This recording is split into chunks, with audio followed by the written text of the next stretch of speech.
everybody. Welcome to the Blue Ribbon Lounge podcast. Welcome back into the lounge. You are coming into the lounge. Yes. Yet again, thanks for stopping by. This is... Oh, it seems like maybe it's the headphones, because I'm still getting... Oh, Is yours going in and out? No. Oh, it must just be the headphone. Well, we still got waves, so make waves, baby. All right. Make waves, not war. If Hitler had a podcast, then he wouldn't have killed all those Jews. I don't think so. Oh, yeah? He would have been Better at it? probably about the same. About the same? Okay. Because, yeah, he was a speech guy. That's true. Yeah, because I heard he would, do all of his speeches in front of a mirror so he could, do all the actions and stuff, get him down. Damn. Yeah. A little foreshadowing. Talk about Nazis later in the episode. Ooh, yeah. How you been, Davey? Good. Excellent. Got through that snowstorm. Yeah, it wasn't too bad. It was just so icy. Yeah, and it was just continuous. It was like an all-day snow, and then shovel, and then just be like, fuck it, I'll wait till it's done. Yeah, right. And then the next weekend was in the 40s, so it all went away. Yeah, it all melted. Now it left a bunch of potholes. Yeah, right. Oh, geez. Yeah, it's the best part. Midwest winter. Right after the plows go by and scrape up all the hot patch they put in over the summer. Yeah, right. Yeah. You'd think they'd come up with a better system, but it's keeping jobs, I guess. Yeah. What do they say? There's only 2 seasons, winter and road construction. Yeah, right. That's funny. How have you been? I've been doing all right. I haven't gone. Well, I went up to Waterloo for the boys' hockey game. Yeah. It was a wild hockey game. Really? Yeah, there was 14-year-olds fighting each other. Oh, jeez. Yeah, it was nuts. But they did pretty good, so I guess whatever. I'm not a coach, so I didn't have to yell at them. Oh, right. But those kids needed a little bit of a yelling. Was it your team or a different team? Both. Oh. Yeah, our team, there was a kid, and he's probably one of the smallest kids on our team. And I swear he went over the bench onto the ice and then checked every single player on the other team, almost consecutively, just laid them out. It was the kid was throwing it. Yeah. All 98 pounds of him. You gotta watch out for those little guys. Yeah, right. They got that Napoleon complex. Yeah. This kid was living up to it. Yeah. But yeah, it was a nice drive. Hung out, just me and the boys. So little a couple hours on the road, hanging out together. Yeah, guy time. Yeah. That's pretty much it for me. Yeah. Went and saw Knock at the Cabin Door or Knock at the Cabin. Okay. Is that a horror movie or? Ish. It's more suspense. Okay. I mean, there's horror elements, but it's not like chased by monsters kind of thing. Mm-hmm. But it's a Shyamalan movie. Oh, Shamalama Ding Dong. Yeah, and it was pretty good. All right, I'll check it out. I was impressed. Me and the boy did watch The Seventh Son. Have you ever seen that? Seventh Son? Yeah. It's like a fantasy movie where a demon escapes, and Jeff Bridges is in it. Yeah? And he is just hilarious. Okay. I like Jeff Bridges, so... Yeah.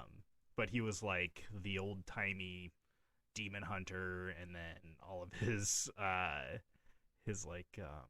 apprentices died, and then so this was just the next apprentice. Oh. I don't think I've seen that one. It's on Netflix right now. It was pretty good, I thought. It was 2014, so some of the CGI ain't great. Yeah. But I liked it. Huh. I'll have to check that out. Yeah. Right on. You hear about all these weird UFOs going on? Getting shot down? Yeah. It's weird. It's weird because it's the right acronym. Because it's unidentified flying object. Which is funny because when you think of UFO, you think of it's synonymous with an alien saucer now. Right. Well, what are they? UAPs? Unidentified aerial phenomenons. Yeah. Yes. You're right about that. But they didn't use that acronym. So you're right, actually, because they have a whole new branch within the government for UAPs now or something like that. Yeah, there was a whole... conference about it. Congressional meeting.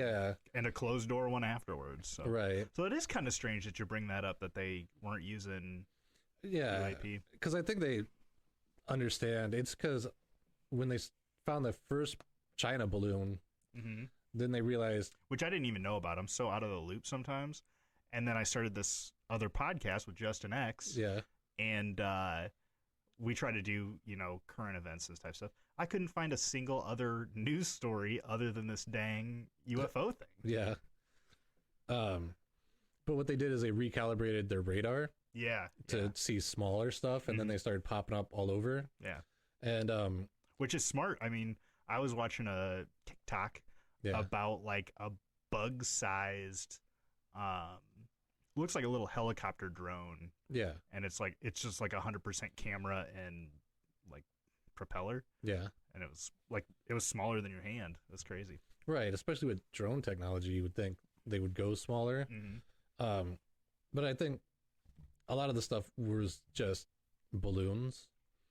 And one of them that they shot down over Michigan, or like between the border, not the one they shot down in Alaska. There was another one like border between Canada and the U.S. And they think that was actually like a hobbyist balloon. Yeah, I think it was over like Ontario or something. Yeah. And I did hear that they think that might have come from Illinois. Yeah. Yeah. So that's pretty funny. So, I mean, I don't put a lot of...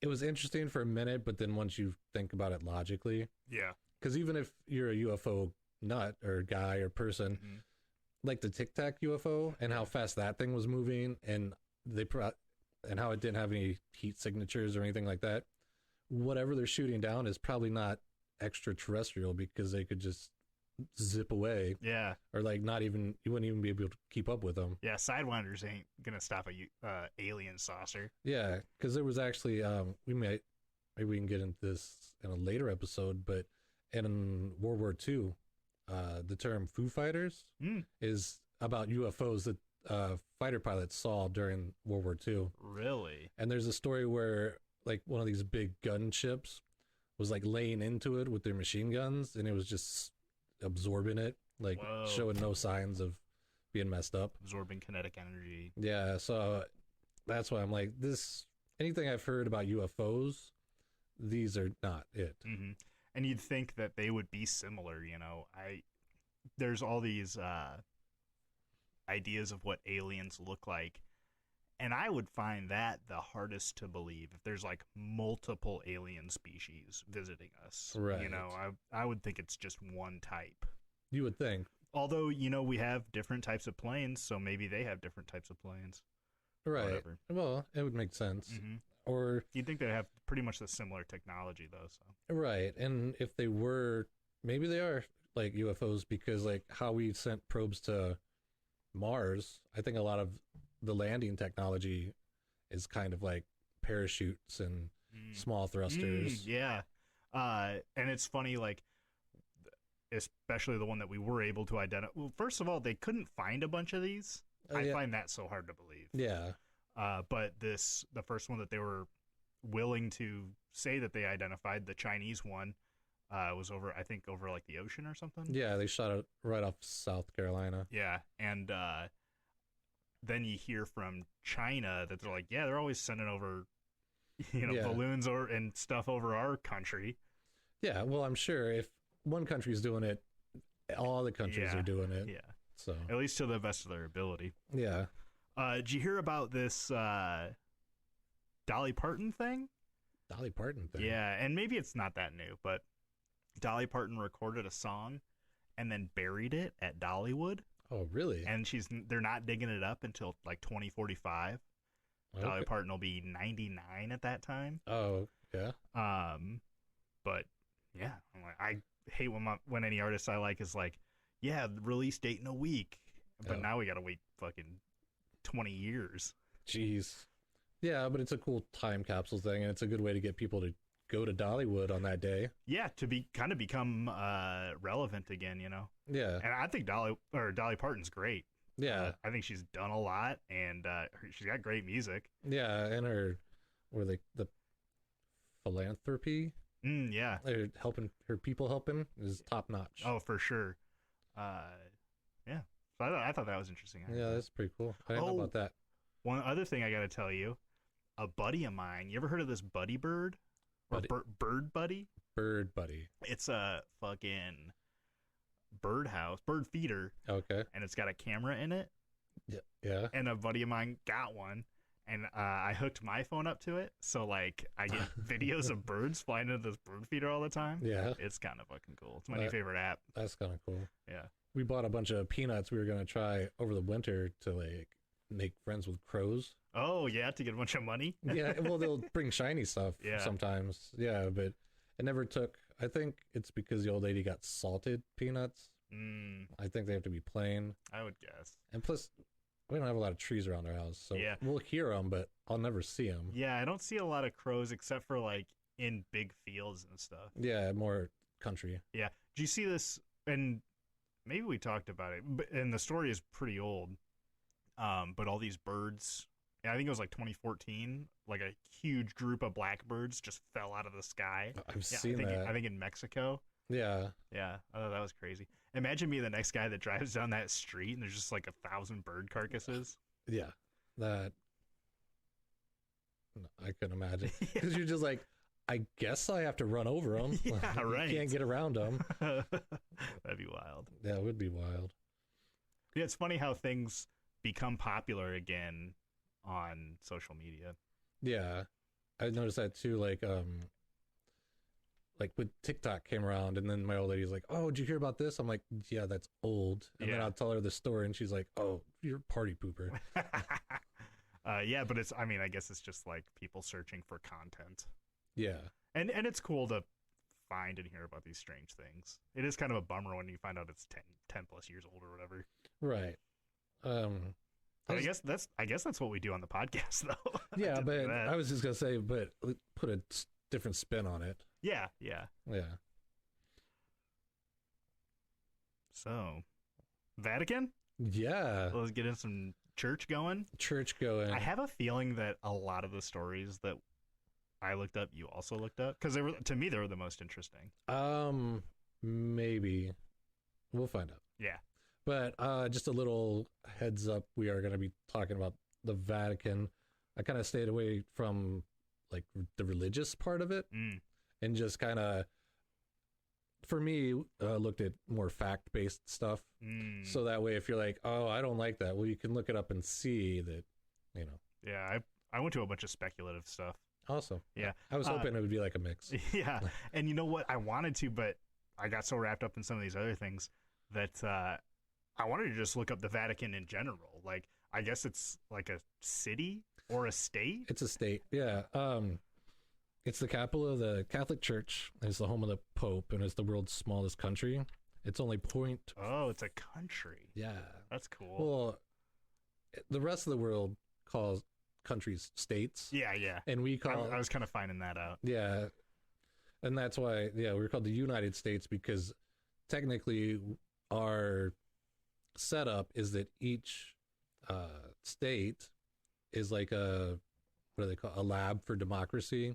And so your state can govern its own people, but then the federal government governs all the states. And then if a state does something like legalize weed and it's really awesome, if the federal government was smart, they'd be like, oh, we should do that too, because look how much money they're making. Federal government, not smart. No. But it's only 0.44 square kilometers, which is like 0.16 square miles. That's not very big. No. 0.16 square miles. Yeah, they say you can circumnavigate it, like walk around it in 45 minutes. Whoa, that's cool. Yeah. But it used to be a third the size of Italy. Really? It was like a third of Italy. Yeah, the papal states were. Wow. Because starting with the Roman Emperor Constantine, he gave the Pope land in order to be like, hey, you're cool with me. And they're like, yeah, we're cool with you. And then as like new emperors came or kings, or like, it's the whole like, I'm just going to keep it simplified, but the whole like journey of Italy is like crazy because it's like subdivided, and then there's like the Byzantine Empire, and then the Muslims, and then the all this different stuff. Yeah, because it's so interesting to me when I get into European like politics or history. It's so crazy to think how much older they are than the United States. Yeah, and it's crazy that some of that stuff, you know, you think of like the Napoleonic War, and you're like, oh, that's like old times, like before. Like, no, that was going on when we were a state. We bought the Mississippi region from Napoleon. Yeah. Yeah. And Napoleon was in an era with firearms. Yeah, cannons and shit. And like at one time Rome controlled like everything. Yeah. Everything known to, you know, documented civilization. Right. So especially when the church started, then kings and emperors wanted to get the Pope on their side because everybody started going Christian. And so they would give them land and money and more power. And it wasn't until let me see when it was 1871 with the unification of Italy, which was basically Italy's civil war, where instead of having all these like many states, they just wanted one big country. And so when they did that, they pretty much took the papal states, and then the Pope retreated to the Vatican and locked himself inside pretty much for like 100 years. Whoa. Not just the one. There's many popes, but and wouldn't recognize Italy as a country. And that was until 1929 when they signed the Lateran Treaty, which Italy recognized the Vatican as its own sovereign state. Well, and then they gave them money for the land that they lost, kind of like here, we're cool, right?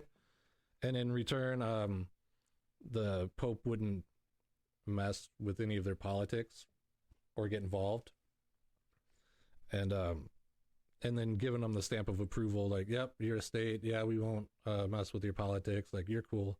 And especially in war times, they said they weren't going to get involved. And this treaty was signed by Benito Mussolini. Oh, yeah. Yeah, you know that guy? Oh, yeah. Yeah, and it was just so happened that like 11 years later, World War II breaks out. Yeah. I think it actually started before that. I think we got involved in like 1940. So World War II? Yeah. I think it was in like 38. 38? That's what I'm thinking. Okay. So yeah. Off the top of my head. Yeah, so it was just kind of convenient that they signed this treaty saying they wouldn't get involved with politics or war, right when Mussolini and Hitler are getting together trying to talk about world domination. Yeah, which is like when you have such a small group of people, like a lot of people were Christian. Yeah. But the people within like the Vatican were not a lot of people. Like you said, the smallest country or whatever. Yeah, I've heard like anywhere between 500 to 800 people. Yeah. And so, you know, that many people can easily be overrun if you get, you know, the wrong political leader right in charge. And, you know, who knows how some sort of religious war would be handled in that situation, because you'd have people who are devout Catholics on, you know, the side of the attackers if somebody were to attack the Vatican. Right. Who knows how they would react, if they would turn and be like, actually, God is cool, so I'm not going to do this, or what. Well, there was a pope back during the Crusades who pretty much said, who rallied people for the cause of trying to like take back Israel, I think is what they were doing, from the Moors or the Muslims. And he pretty much said, if you're on this crusade, it's all right to kill. You're like, you're immune. Yeah. And so a lot of people were like, oh, so we can do whatever we want. So then there was a lot of like raping and pillaging and plundering while they were like, well, but we're on the crusade. So the Pope said that God says it's okay. Yeah. Crusades were crazy time. Yeah. And they got a lot of people to go because of that. And people are like, man, this is the craziest time we're living in right now. And it's like, well, it's been crazier. Right. Yeah. World War II started in 1939, September 1st. All right, so like 10 years after they sign that, the war breaks out. And for something like that, you'd think they'd have to be plotting it for a while. Well, yeah, because World War I wasn't 10 years before World War II. It was only a couple years, right?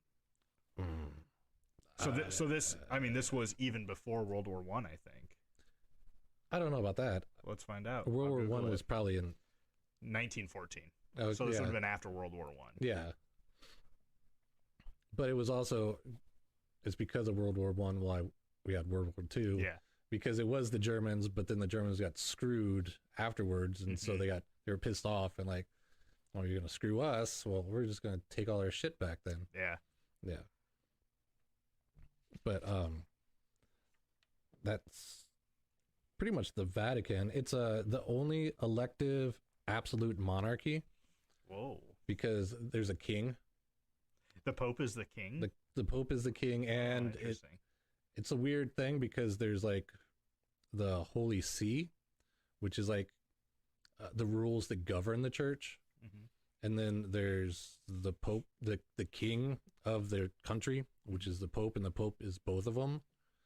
And it was explained to a layman like me, is like the Holy See, think of that as like a corporation, you know, that deals with, you know, all their money and all their rules and all the stuff.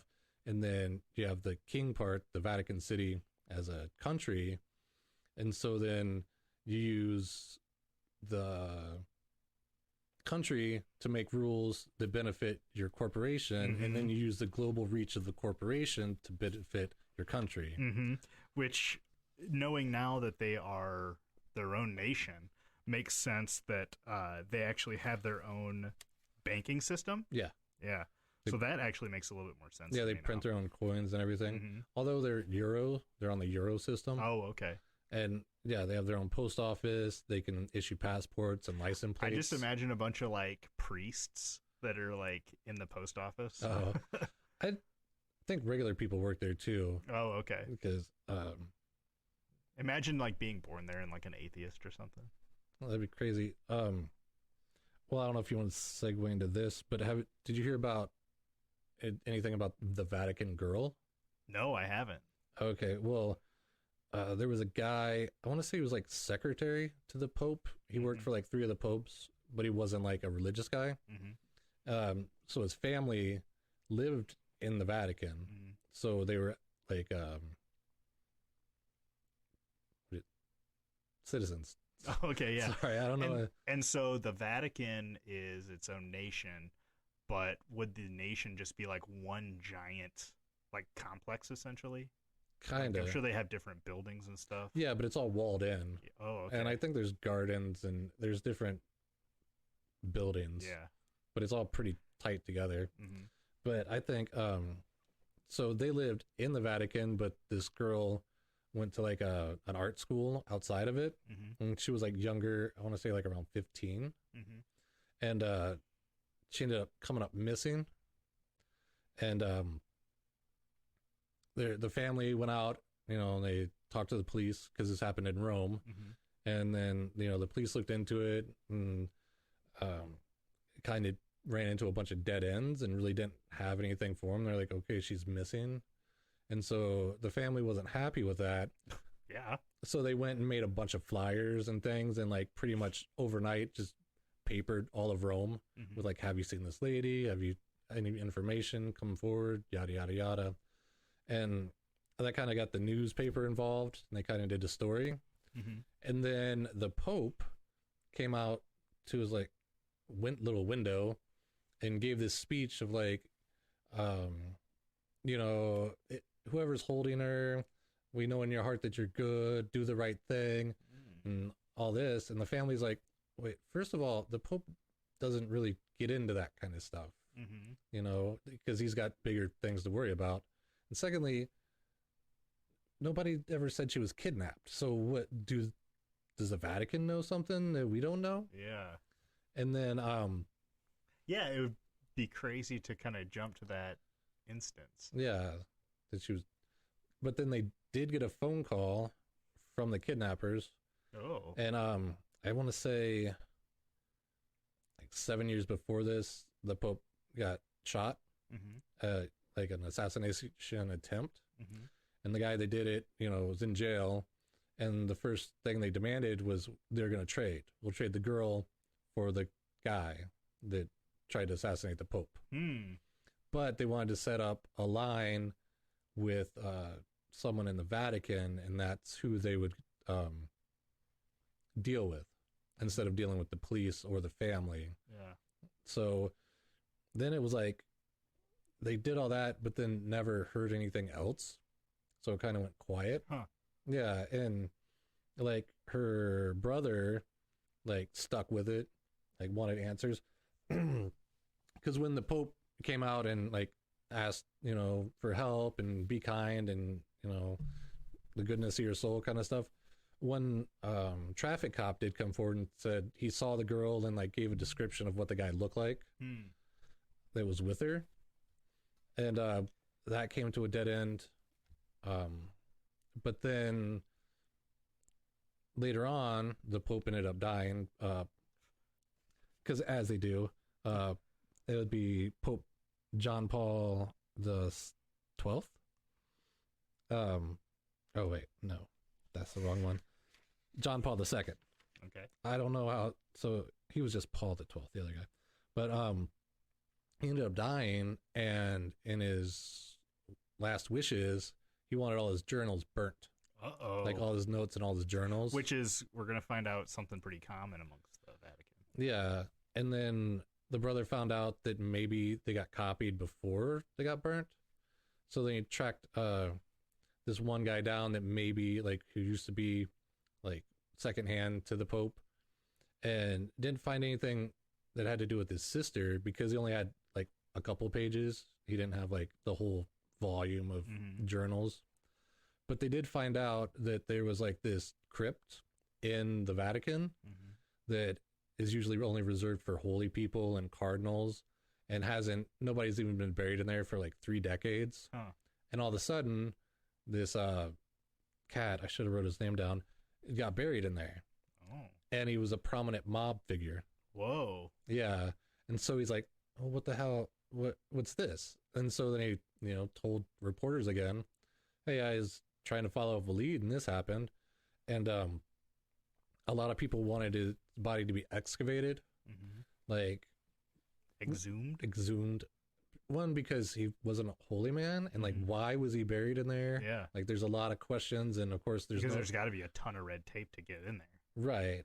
Just to be like, and it's a holy man's place, and just this mob guys in there, and they end up exhuming him, and they really didn't find any clues that helped find his sister.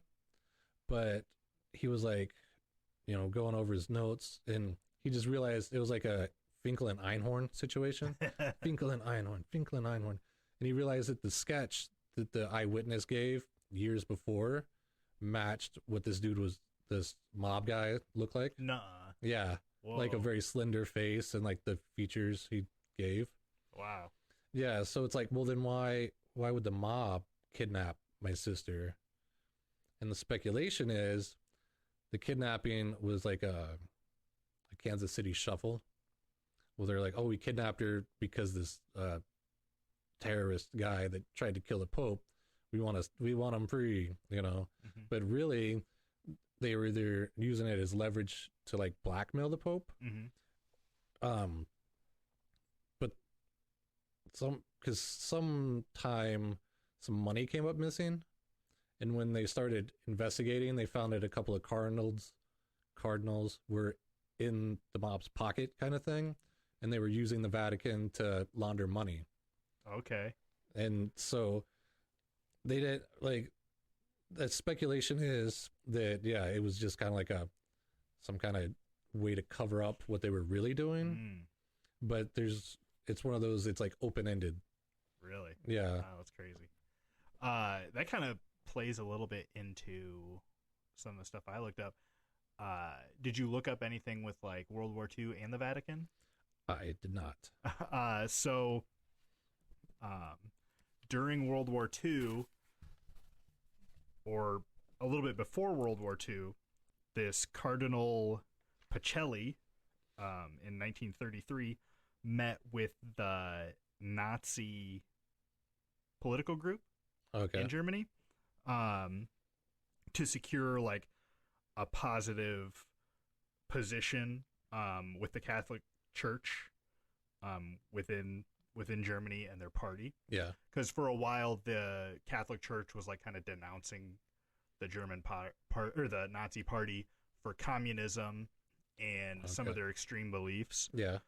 And then when Cardinal Pacelli became Pope Pius XII is about when the Nazi party did come into power, and they were worried that, you know, if the Nazi party was pissed at them like kind of condoning them, then they would kind of crack down on Catholicism within the country. Right. And so after... Were the Nazis atheists, though? I don't know about that. Okay. I would have thought they were at least some sort of Christian, because and just everybody was at that time, right? Yeah. Some sort of religion. And so when World War II started, the Vatican took a stance of neutrality. Yeah, non-involvement. Yeah. And they wouldn't even speak out to anything. And they would just say, like, we don't have any information regarding, you know, how the Nazis are treating people there. Right. Which later came out that was false.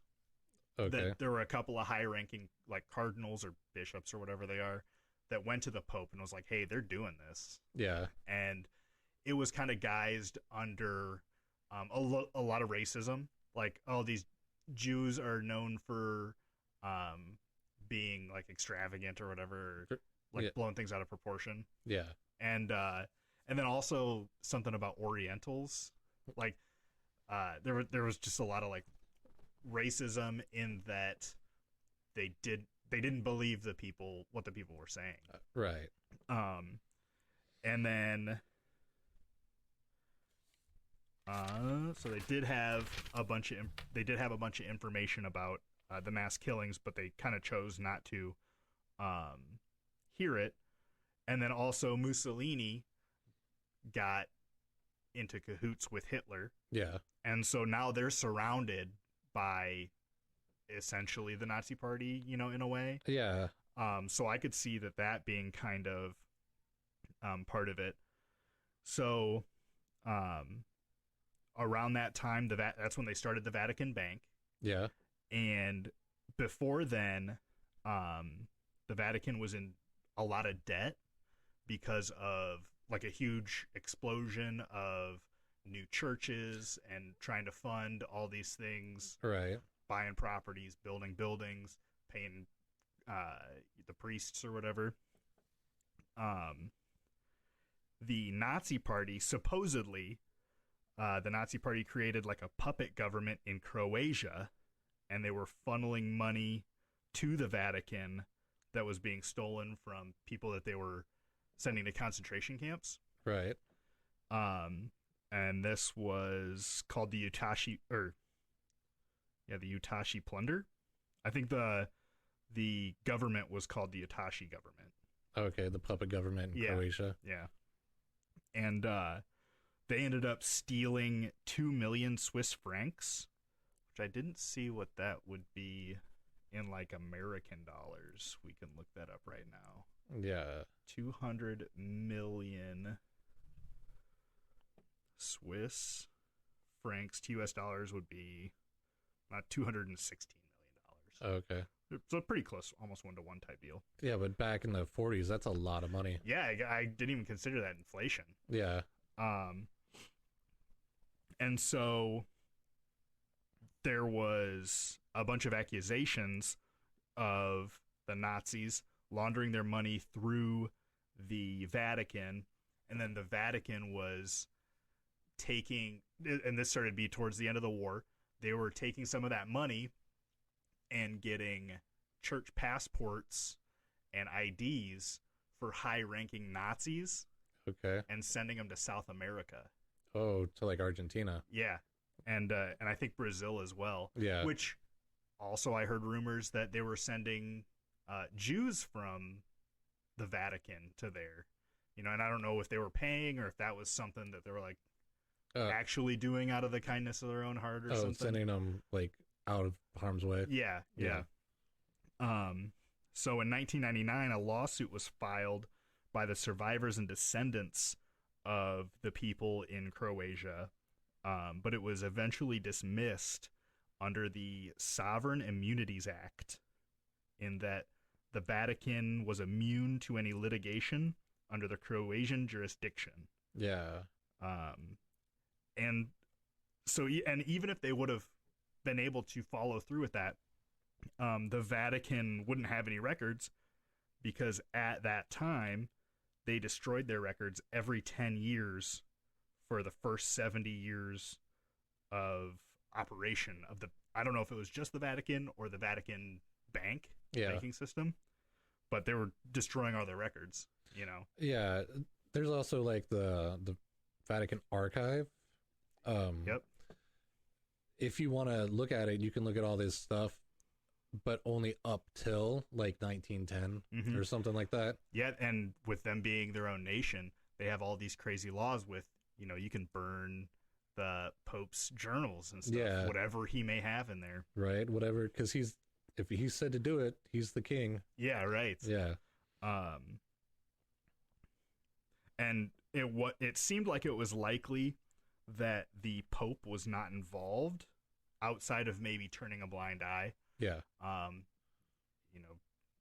Jews were probably being looked down upon by the Christian community. Because Catholicism is essentially Christianity, but just like a different branch. It's Judaism up until, because the Old Testament is pretty much everything about Jews and getting out of Egypt and Moses and all that stuff, and the New Testament is Jesus. Like, so that's where they differ. Okay. Because the Jews are like, no, there was no God incarnate, there's no Son of God. That's why they ended up killing them in the Bible. So that's where it differs right there. Okay.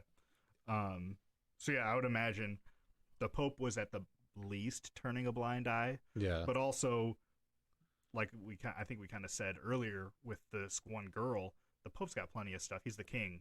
He's got stuff he's doing. He's not going to know about things unless they're being told to him. Right. He's not going to go in and look at all the bank books. Right, because they have their own government system. It's not just the Pope telling everybody what to do. Yeah. Yeah, because they have the three branches of government, which I only know two of. Judicial. Legislative, and then... starts with an E. Executive. Okay. That's we're good. Yeah. All right. Did you have anything on the archives? No, I just was...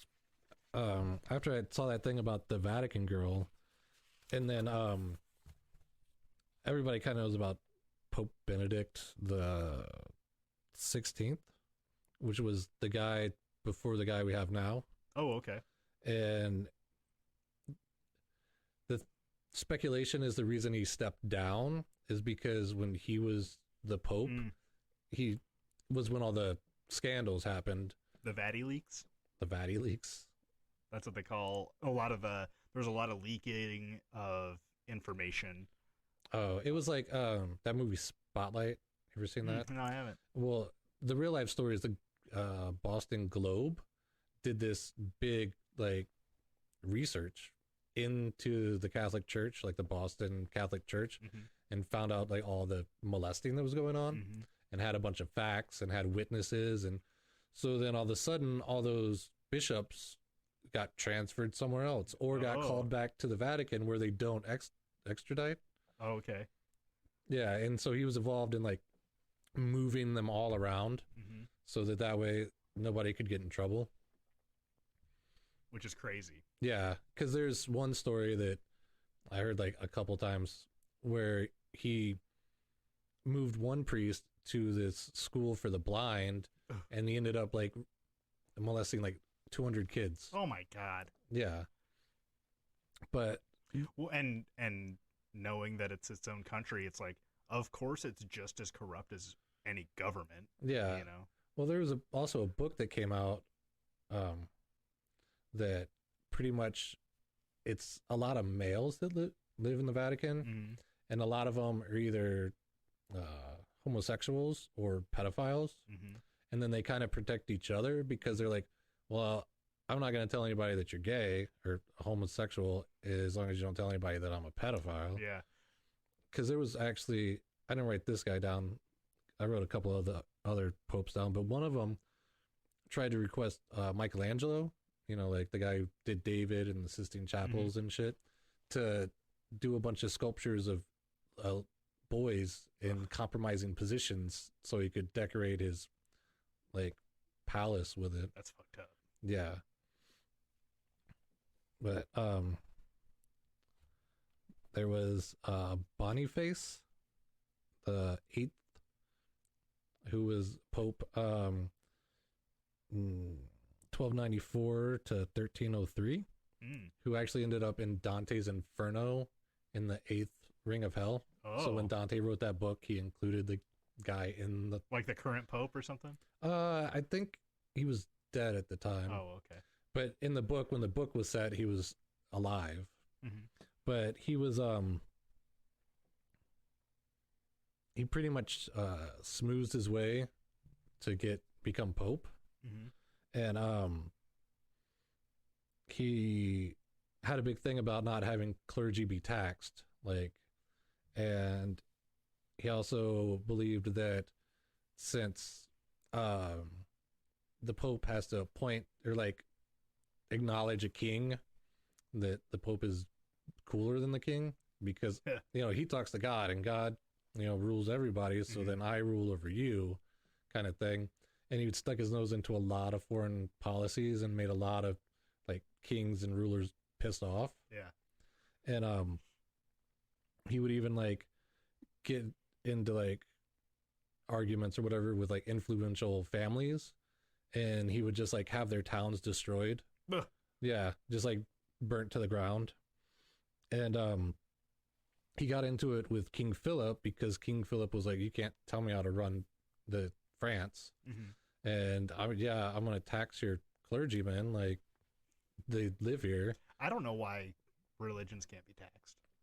Yeah, it's just something probably to get favor with the Pope, so the Catholic Church will be like, hey, look, yeah, God bless America. Yeah, right. But so then King Philip's charged them with heresy, blasphemy, accused them of sodomy.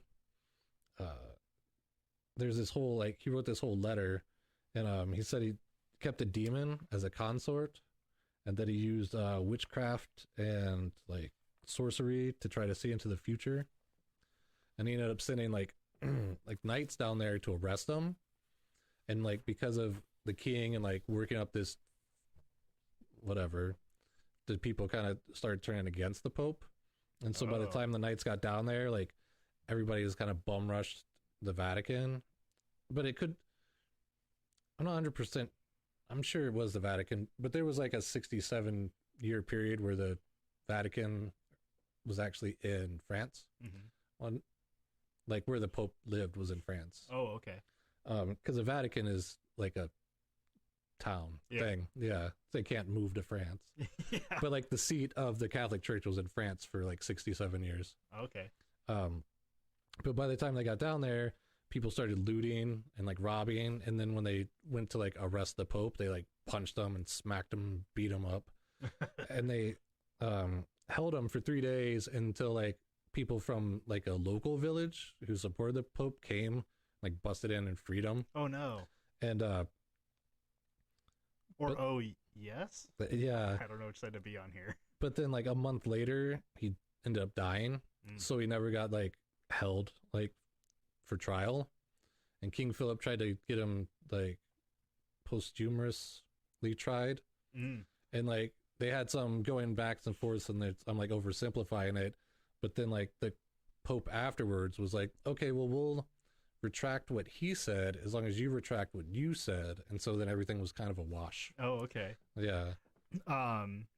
This was one that I kind of glossed over, but it tied in really well, so I wish I would have looked it up more. There was a trial of the dead. Oh yeah, I have that. Oh, okay, yeah. Where is it at? Oh, it was Pope Stephen the Sixth, and it was in 1897. But yeah, Pope Stephen was the one that put the other pope on trial. Yeah, but the other pope was dead. Yes. Yeah, and so he dug up his corpse, cleaned him up, and put him up in a chair, and even got him a lawyer, like a bishop, to be his lawyer, and pretty much just like charged him with a bunch of shit.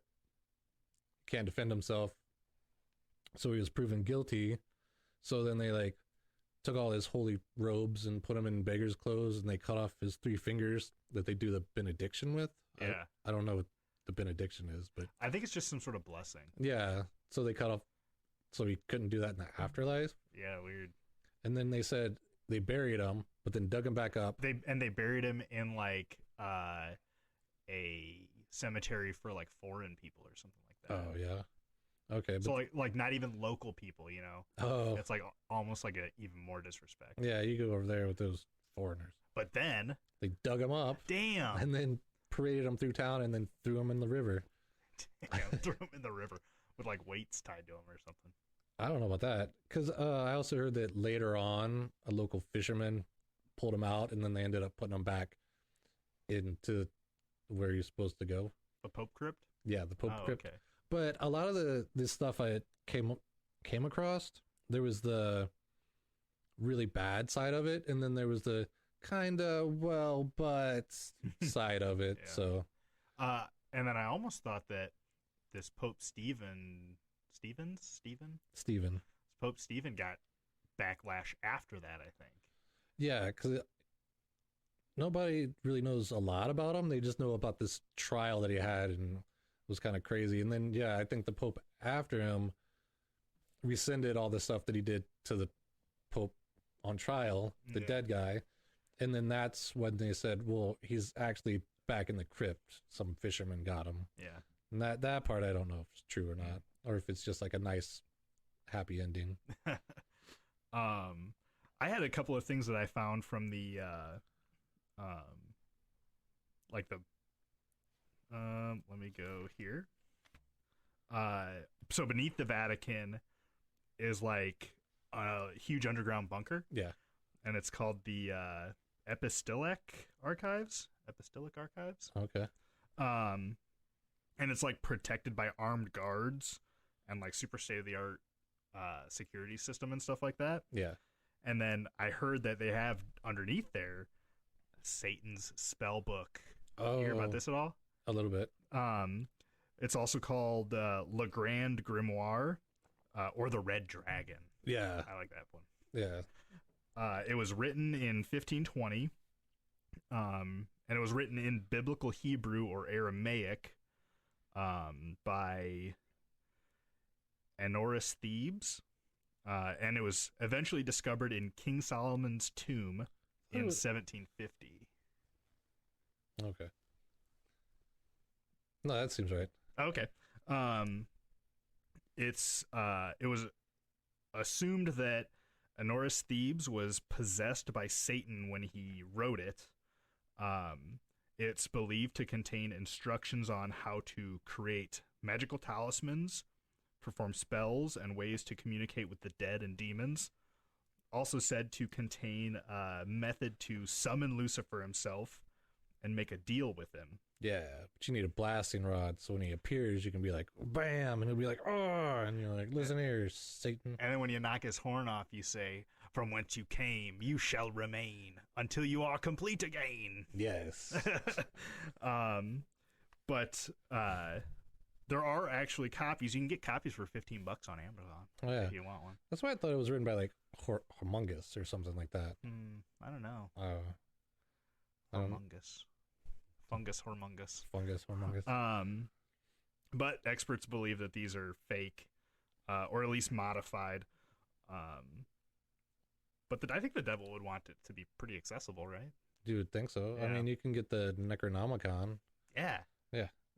Pick your poison. Right? I thought that was cool. The Satan spellbook. Satan spellbook.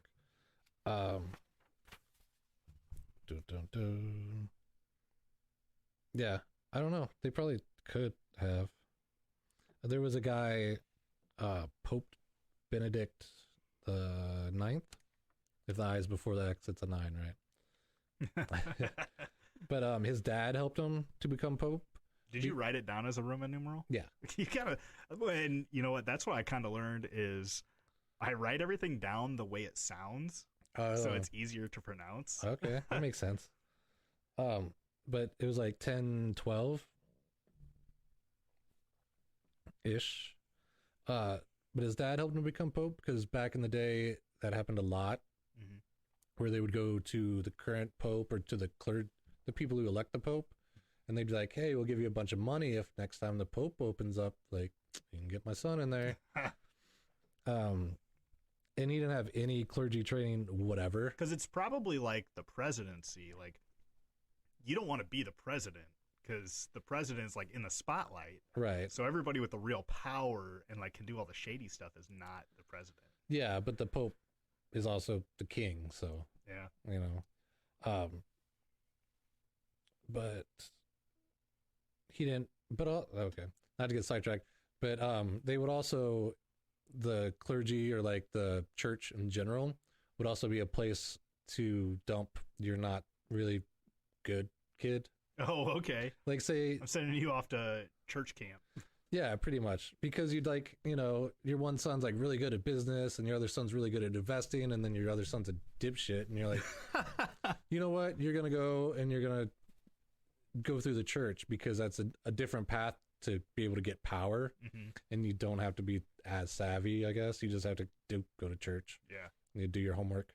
Do your homework. But this Pope Benedict the Ninth, he didn't have any clergy training whatsoever, and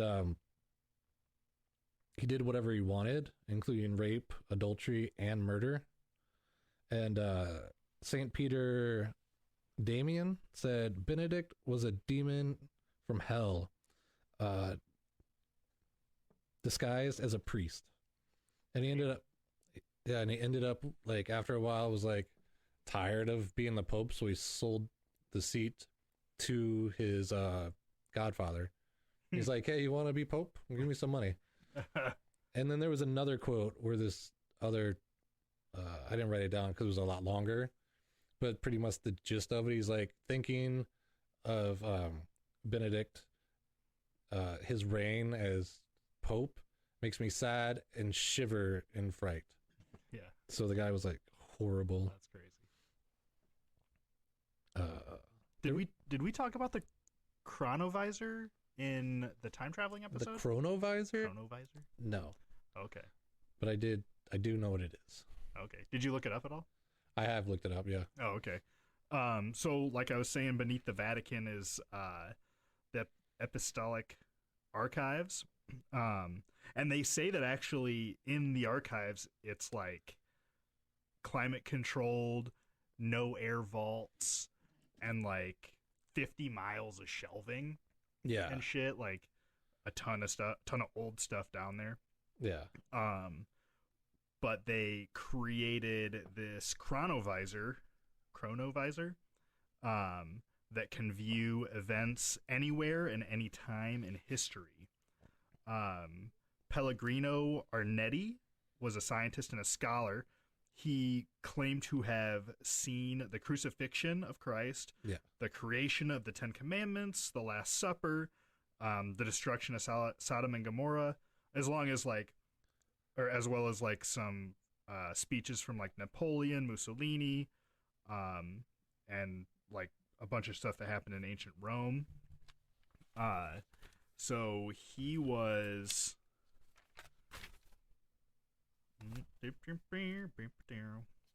One more. Here we go.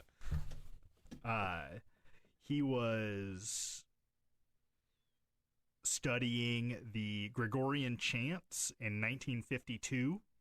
And while he was listening to the tapes, a co-worker, like Cardinal Gianelli, heard his father's voice. So Cardinal Gianelli was also working on this with him. Okay.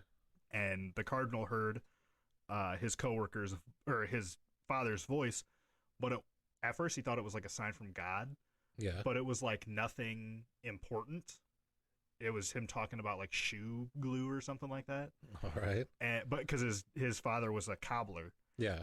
And so they kind of together, this is like some sort of science wing of the Vatican. And together they kind of came up with the idea that past sights and sounds would continue to exist after they happened, and they could potentially be detected. So currently, when you're ghost hunting, use an EVP, electronic voice phenomena, and so that's kind of what this was based around. So with 12 scientists, they started working on the chronovision, but they only released the name of 2 of them. Yeah. Enrico Fermi. Yep, the atomic bomb guy. I think he created the nuclear reactor. Are you sure? That's what I heard. Okay, but it has to do with nuclear stuff. I thought it was the atomic bomb guy. And also the Fermi paradox. And then Nazi rocket scientist Werner von Braun. Yeah, he's the one that helped NASA get to space. Yeah, he was the director of NASA. Yeah. So with them, first of all, working with this Nazi von Braun guy, also we were doing that too. Mm-hmm. But and the names of 12 other unreleased or 10 other unreleased scientists makes me wonder if, when they were funneling these Nazis through to South America, if maybe they kept something back. Yeah. Just like everybody else was they're like divvying them up. Right. The Vatican's got to get their taste, wet their beak a little. But using a system of antennas, some of which were said to be of materials not well known. Yeah, like unknown metals. They were able to like see light in all the spectrums or something. Yeah. I guess. Okay, so they were able to collect light and sound radiation and turn it into images and sounds. And then Pope Pius XII. So this was just after World War II. Yeah. Pope Pius XII was still in reign. Yeah. Anyways, that works. What he was told of the invention and saw its use as a weapon, giving away national secrets and or blackmailing, whole governments. Yeah. And so he ordered the destruction of it, not the destruction, but like to tear it down. Right. And I'm assuming it's like just the pieces there with the shit, like the instructions or whatever to put it back together. They probably put it back together every once in a while. Yeah, maybe. Yeah, that one's interesting because you can actually look up chronovisor pictures. Oh yeah, that's on the next page. Oh. Yeah, the photos. I only saw 3 photos. Yeah, I've only seen 2, I think. But they were debunked. Yeah. One was like a statue that somebody had made. And then they were like, oh, well, that statue was like said by described by a nun so that the artist could get it just right of the picture that they took off the chronovision. Yeah, and then one was of the crucifixion that was a painting. Yeah, and then there was one that was like, who were the guys that went to the cave afterwards? Like his disciples? Yeah, there's two disciples, and there's a painting of like the two of them running through like a hayfield or something. So those were kind of interesting. Yeah.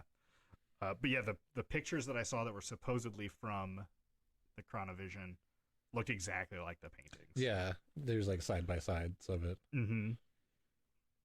Yeah. Yeah. Do you know that at one time it was claimed that Pope John the 12th turned the Vatican into a whorehouse? Ooh. And was doing like worse stuff than Caligula inside the Vatican. Caligula. Yeah. And a lot of scholars, this is where they like, well, let's back up. They say a lot of the stuff was written by his enemies, but they can change the fact that he was murdered by a jealous husband. Oh. So it's like, maybe it wasn't a full-on whorehouse going on there, but there was definitely some hanky-panky going on. Which it's like, that has to be some of the reason why a lot of these guys get busted for being gay and pedophiles, right? Like all these hard lines on having priests not marry or have sex or anything like that. Well, I think that's because of a lot of these guys. Do I gotta put in a thing in the beginning of this episode because we're talking about pedophiles and stuff? I don't think so. I mean, we're not monetized on YouTube or anything. Oh, right. Because I think you can't say pedo on YouTube, because a lot of the things I watch, they'll say CP or something like that. Like, okay, they found a lot of CP on his computer, like, or something like that. But I think we're not going into grave detail or nothing. No, we're not getting into it. But I think I think that's when like the Puritan thing happened, when they're like, all right, you guys are taking way too much advantage of your position, and so maybe you shouldn't be, that makes sense, sleeping with people. Because the worst one I found was Alexander the Sixth, and his name actually became synonymous with not being a good pope. Okay. So if they'd be like, you're being an Alexander, they'd be like, oh, a real Alexander here. But it was like, he was in there from like 14. Oh wait, that was his life. But it was like in the 1500s, he pretty much just bribed his way into being pope, and then he had 7 different kids by different women. Damn. And then gave set up a dowry for him using church funds. And when his money would get low, he would allow people to buy like a cardinal seat. Like, you want to be a cardinal? Like, give me some money. And I heard, well, you keep going and I'll do my story later. Okay. And then he would also accuse rich people of like heinous crimes, and then either have them killed or imprisoned, and then just steal their money.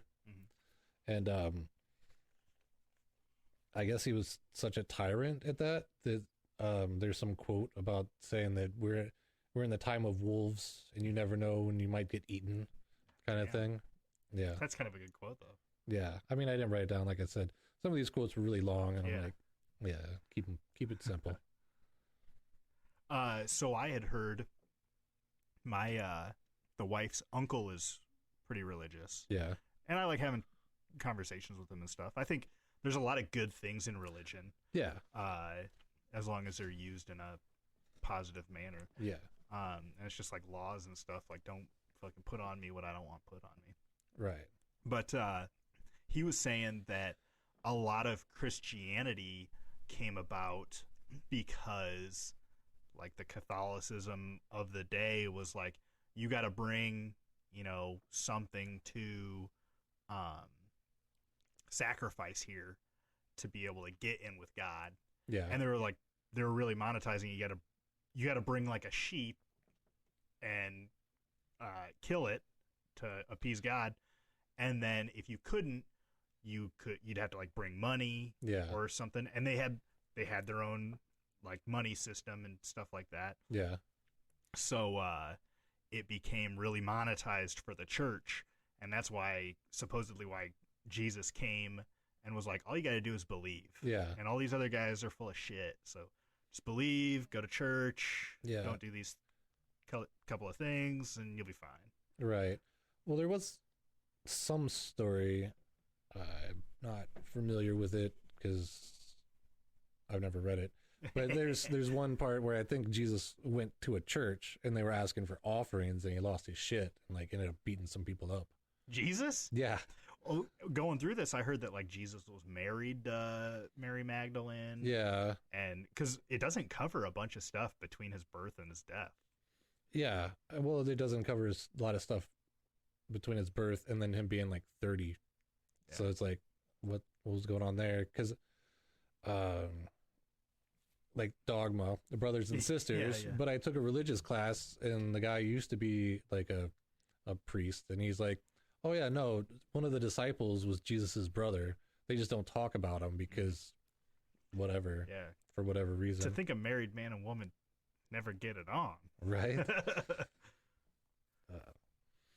But they also say like the Holy Grail is not necessarily the cup that he used at the Last Supper, but was like code for like his kid. And so the Knight Templar was trying to get the kid away from where they were like crucifying Jesus and, you know, going after Christians. Oh, that's crazy. Yeah. That's an interesting thought. Yeah. There's lots of interesting stuff. Yeah, I feel like what they teach is definitely not 100% of what it is. Yeah. Or else I feel like I would have heard stuff like that. You know? Yeah. But I mean, all this stuff is just theory. Yeah. Because there was a lot that got destroyed in the Alexander, the Great Library, got burnt. And then, the stuff we do have supposedly is all locked down by the Vatican. Yeah. I mean, I can understand keeping, 1,000-year-old book in a vault, but you can't fucking take pictures of it. You can't fucking copy it down. Yeah, that's what they do. They'll let you in there, but you have to be very specific on what you want, and you can't look at anything other than what you're there to look at. And you only get so much time, and you can't take a notebook, pictures of your phone. So you just get to read it and then try to remember it. And I'm sure a lot of times they're probably just like, no. Yeah. That's just crazy. Yeah, you can hold like a monopoly on religion. Yeah. Or history. I mean, even if it's, all fake, if there's nothing waiting for us after we die, it's at least history. Yeah. And I think they do have like some 1,000-year-old stuff in there, which is cool, but at the same time it's like, well, what, why is it all up in a vault and being secret? Well, yeah, and like even like a museum. And I had heard that there's like a monolith in the square, like the town square or whatever, of the Vatican, and that thing came from Egypt. Yeah. And it was like, I think they brought it to Rome, and then somebody from Rome brought it to the Vatican. Yeah, I think it was either Caligula or Nero brought it from Egypt and then set it up in some gardens, and then maybe Constantine gave it to the Vatican. Constantine sounds about right. But did you know that Rome, the city of Rome, has... built it in 2 days. No. Yeah. Rome wasn't built in a day. Two. Hey, there we go.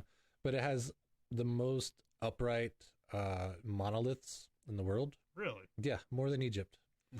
Probably all stolen from Exactly. Egypt. They're all stolen from Egypt. That's crazy. Yeah.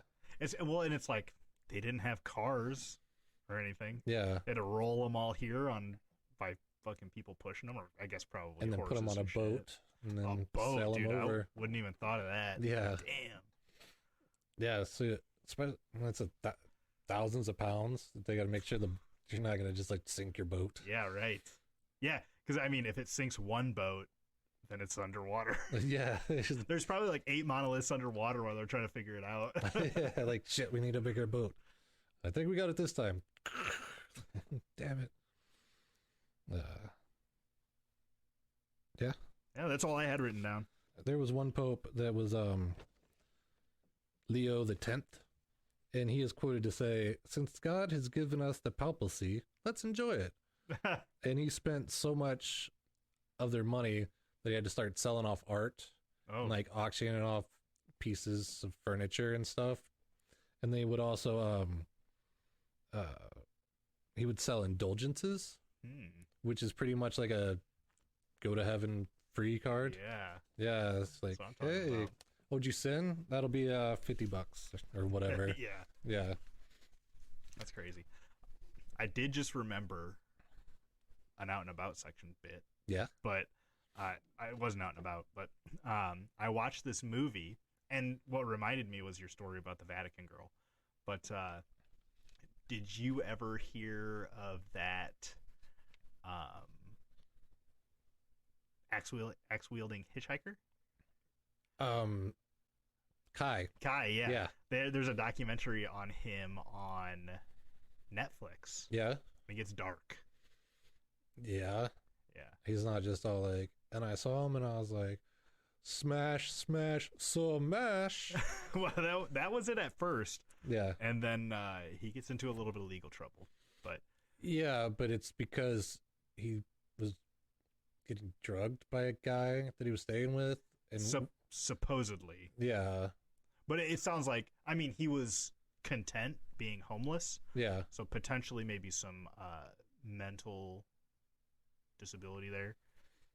Yeah, I mean, maybe. I mean, from the people that were around him, especially while he was becoming popular, a lot of mood swings, a lot of kind of irrational actions. Well, yeah, I mean, you're not homeless for no reason. Yeah. But he seemed all right, but then there were times, I've heard where he's like talking about, oh, I killed a guy, or I did this, and it was a good documentary though. Let's check it out, because I know most of the story. Because is he in jail now? He is currently in jail. Okay. Yeah, and he thinks it's because the judge was friends with the guy or whatever, and so his lawyer couldn't really do much to just get him to get like self-defense or something, or just manslaughter. Yeah. But yeah, there's definitely more to that story then. Yeah, that is an interesting one. Yeah. So I hope you guys liked the episode. Throwback to the time traveling episode. Check that one out. Yeah. Where we think we didn't talk about the chronovision. I remember looking it up at the time. I don't know if I brought it up though. Well, and I remember you bringing it up to me, at least personally, but we talk outside the pod too, so yeah, it gets a little hazy sometimes. Yeah. But have a good one out there. Check out BlueRibbonLounge.com if you want any merch, or send this episode to a super religious friend of yours so they can hear all the crazy stuff. Yeah. If you have that religious uncle or something, be like, ha! Yeah. Consider yourself zinged. Zing? Sure. Or just, share it on your socials. Like Cam and Lexi and Felicia. We would appreciate it. Yeah. And hearing from you guys, if you guys got a episode or something you want us to cover, or the Blue Ribbon Lounge podcast is full of information you didn't know you wanted to know. Yeah, exactly. Train by day, Blue Ribbon podcast all night. All right, you guys be good to yourselves. Yes, and remember, what comes up must go down. See ya. See ya.